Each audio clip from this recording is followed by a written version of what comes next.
Semana Europea de la Movilidad, Europako mugikortasun astea. Dakizuenez, aste honetan zehar Leioan, aste honekin lotutako hainbat ekintza antolatu egin doguz.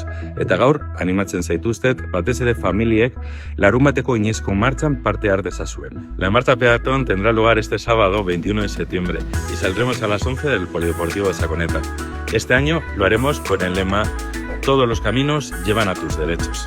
Bajo esta premisa, lo que nos proponemos es compartir con las y los adultos la importancia de dejar e incluso animar a los y las más pequeñas a que se muevan, vengan y vayan y sin necesidad de la presencia de personas adultas, usando los caminos escolares.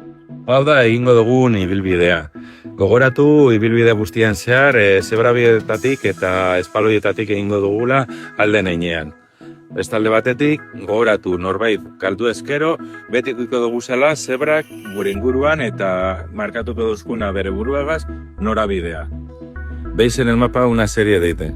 Durante la marcha debemos recoger unas cartelas en las áreas de encuentro que son estas. Podremos pegarlas a su vez en el propio librito para ir rellenándolas y completar todo a lo largo de la marcha. Eta helmugan aktibitate gehiago edukiko doguz eta bertan eduki ahal izango ditugu bai kirol zein ondo pasatzeko ekintzak eta nola ez 20. urteurrena izan da, gure tarta bai edukiko dugu hemen badanok ospatu ahal izateko.